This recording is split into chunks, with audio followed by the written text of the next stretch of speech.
I trusted her with my world, every secret, every dream, until tonight. She told me she was just with friends, laughing and carefree. But what I saw made my stomach drop. Her hand brushing his, sharing dessert, smiling like he was the only one. And just like that, everything shattered. Kaylin directly addresses viewers with subtle tension. Before you watch this, hit that like button and subscribe. You'll want to see how this betrayal ends, I promise.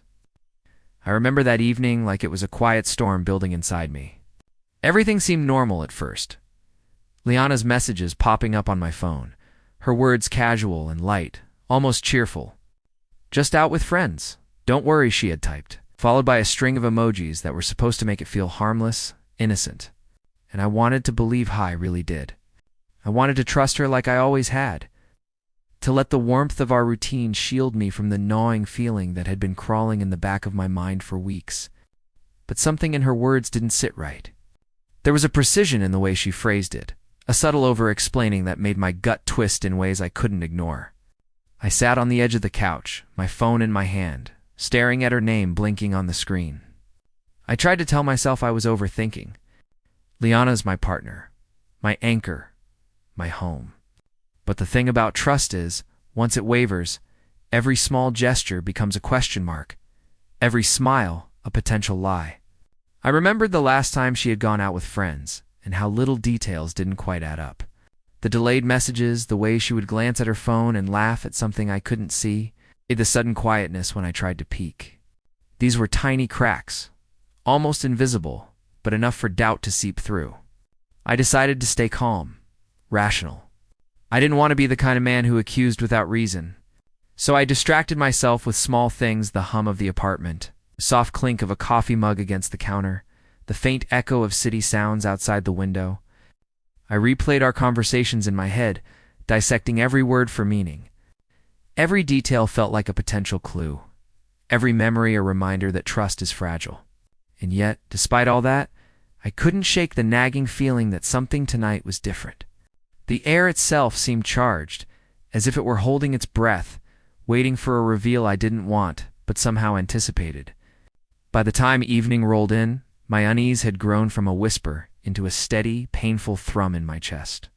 I kept checking my phone, almost hoping for her messages to reassure me, almost afraid of what they might reveal. The hours dragged, stretching like elastic, each ping of a notification sending my heart into a brief, anxious leap, only to sink again into the pit of uncertainty. I tried calling her, just a casual conversation, to hear the sound of her voice and remind myself that maybe, just maybe, I was being paranoid. She answered, light and airy, laughing about some trivial thing, and yet, there was a strange tension in the background I couldn't place.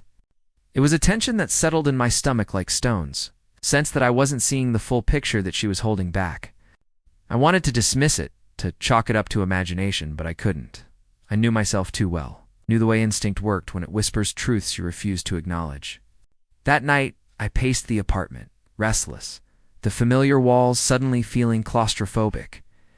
I went to the window, looking out at the street below, trying to remind myself that maybe everything was fine, that I was overthinking. That love doesn't have to feel like this every time you hear a laugh or see a message. But the more I tried to convince myself, the heavier the feeling became. My thoughts were a tangle of hope and dread, and I realized that trust isn't just given, it's tested, stretched, and sometimes broken. And deep down I felt the first prick of a truth I wasn't ready to accept. Something was happening tonight, something that would change the way I looked at Liana forever. My heart didn't want to believe it, but my gut was screaming it. Betrayal doesn't always announce itself. Sometimes it sits quietly, smiling, until the moment it strikes. And I had the sinking feeling that tonight I was about to see exactly what that looked like. I couldn't stay home any longer, pretending that everything was fine, while a knot of dread twisted tighter and tighter in my chest. I needed to see her, to know for myself what was going on, even if my mind begged me not to. The city felt different that night, sharper somehow, as if it sensed the storm I carried inside me. Every streetlight blurred into streaks of yellow as I walked, my thoughts bouncing between hope and fear, replaying her words over and over. Just out with friends. Friends, she had said, but my gut refused to believe it.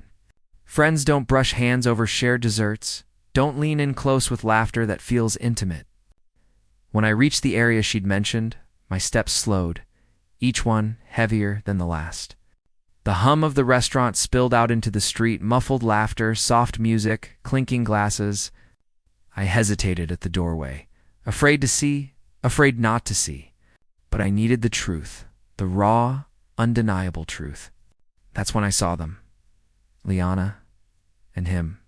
A stranger, yet so painfully familiar now in the way she looked at him, like the world outside didn't exist. He had a sharp jaw, confident eyes, the kind of presence that made people notice him without trying.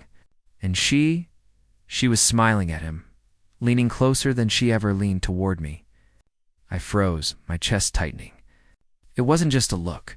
It was a connection, a comfort that belonged to me, and yet I wasn't part of it. My heart thumped painfully against my ribs, a rhythm of disbelief and rising anger.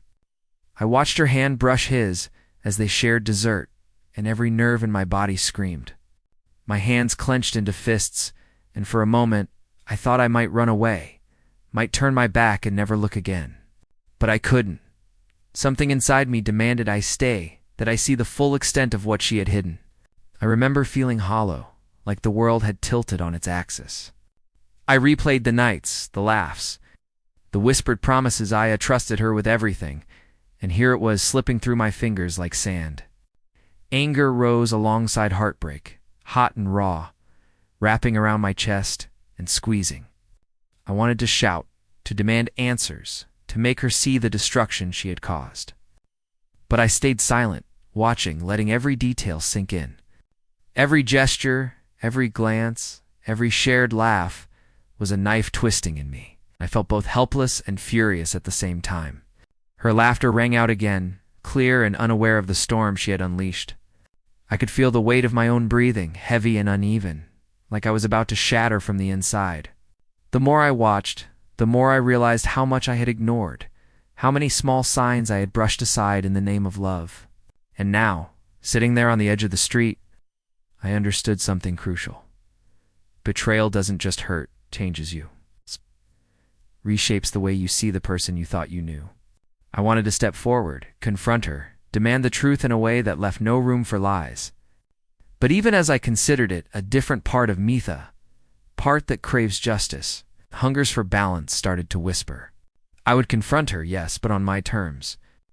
She had shared something meant only for us with someone else, and the scales needed tipping. My mind raced, planning, calculating, imagining the moment she would feel even a fraction of the pain she had caused. And yet, beneath the anger, there was sorrow. Deep, unshakable sorrow. I realized that this wasn't just about dessert or a hand brushing in others. It was about trust shattered, about love taken for granted. And as I stood there, hidden in the shadows, a strange clarity came over me. Betrayal was ugly, yes, but it was also revealing. It exposed the truth, showed who people really were when no one was watching. And Liana? She had shown me tonight. I took a shaky breath, the night air thick in my lungs, and made a decision. I wouldn't lose myself in this. I wouldn't break apart in front of her or anyone else. I would watch, I would wait, and I would let karma do the rest. The truth had been revealed, and the game had just begun. I stepped closer, my heart hammering, my hands shaking, not with fear, but with a storm I could no longer contain. Every step toward them felt heavier, like the weight of all the nights I had trusted her, and every promise she had broken was pressing down on me. Liana didn't notice me at first, caught up in her laughter. Her hand brushing his one more time as if to mark territory in a world I thought was ours. I felt my chest tighten, and for a moment I thought I might collapse under the raw, suffocating betrayal. I said her name, just her name, softly at first, testing the waters. She froze, her smile faltering, eyes flicking toward me like a deer caught in headlights.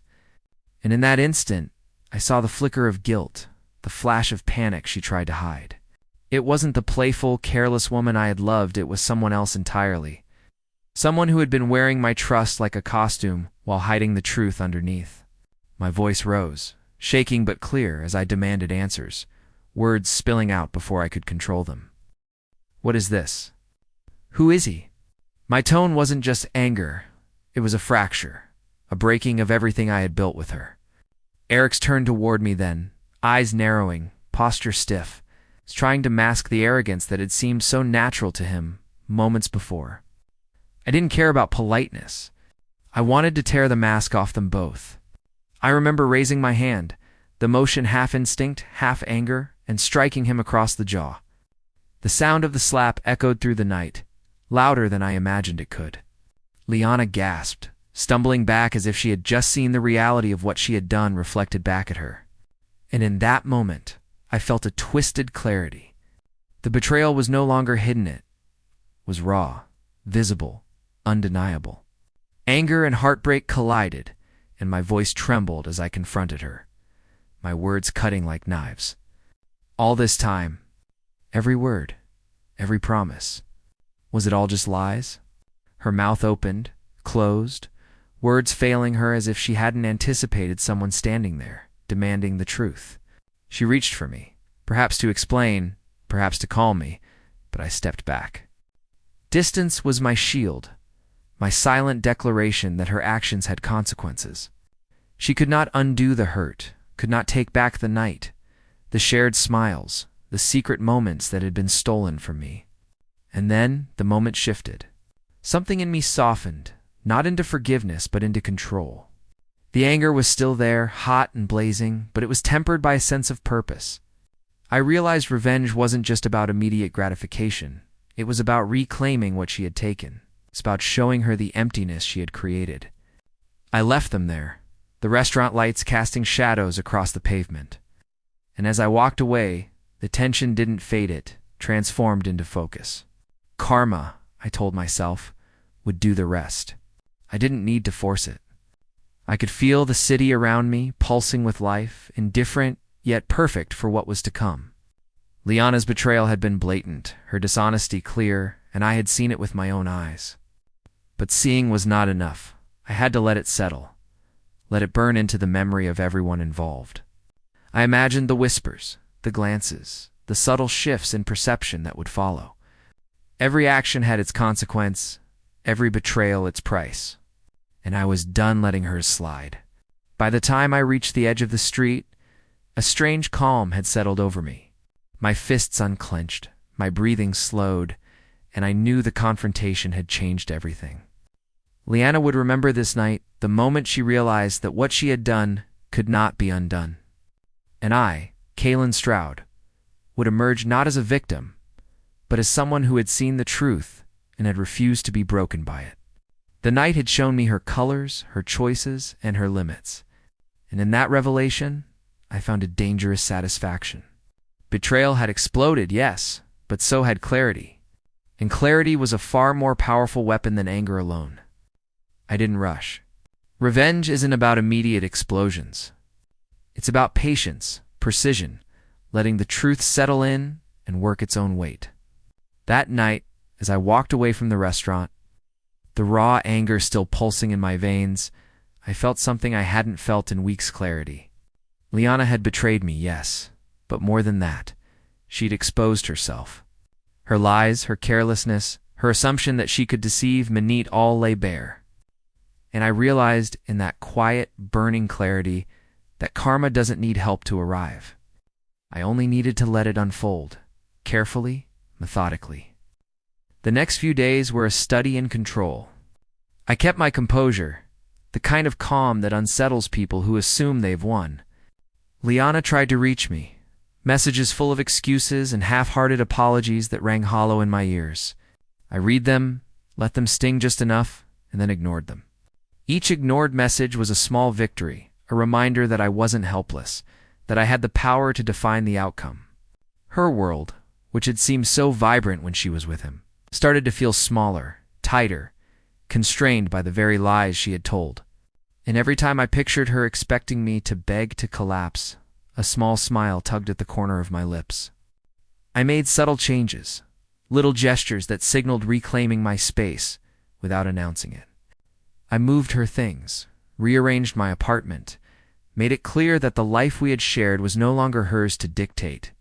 Friends who had once been neutral or unaware began noticing the shift how I carried myself, how I let her absence speak louder than words. The isolation was subtle but inevitable. Liana felt it, I could tell. Even when she tried to laugh in front of mutual acquaintances, there was a hesitation, a flicker of guilt that betrayed her attempts at normalcy. And then came the moments of poetic balance, small but satisfying. I ran into her in the grocery store a few days later. She saw me, a brief flash of recognition in her eyes, but it was quickly replaced by that careful, practiced neutrality. No warmth, no charm, just the distance she had created in our relationship reflected back at her. I didn't approach her. I let her feel the absence, the emptiness she had unknowingly sown. That's the beauty of true karma. It doesn't need to be loud. It doesn't need to be messy.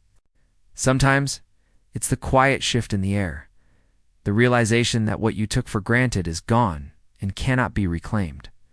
Eric's, too, began to falter. I didn't need to confront him directly. I let the exposure do the work.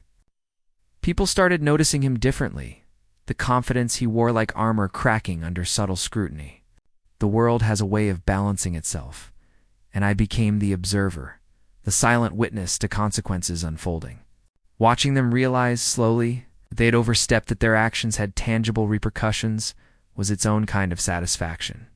It wasn't about vengeance as much as it was about justice, the kind that arrives without a scream, but with an undeniable weight. And me, I reclaimed my mornings, my thoughts, my freedom. The hollow ache in my chest that had once pulsed with betrayal gradually softened into a steady, controlled determination. I walked through the city streets with my head held high, letting the sunlight touch my face, letting the world remind me that life moves forward, even after deception. The storm inside me had calmed, replaced by a sharper, clearer understanding. Love can be broken, trust can be shattered, but strength once found is unstoppable.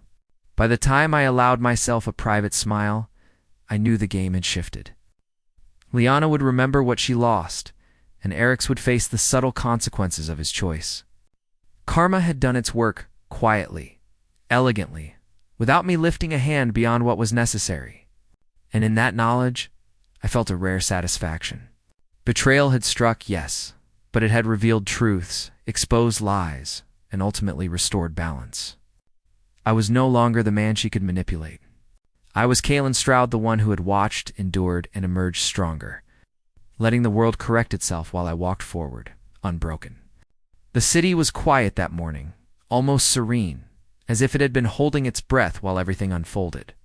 I walked down the streets with a lightness I hadn't felt in weeks. My thoughts clear, my heart no longer a storm of anger or doubt. Betrayal had left its mark. Yes. But it had also left me with clarity and understanding that some people are only meant to reveal themselves, not to stay. Liana's absence wasn't emptiness anymore. It was space for me to exist fully and unguarded. Every step I took felt deliberate. Deliberate in a way that signaled control, strength, and an unshakable sense of self.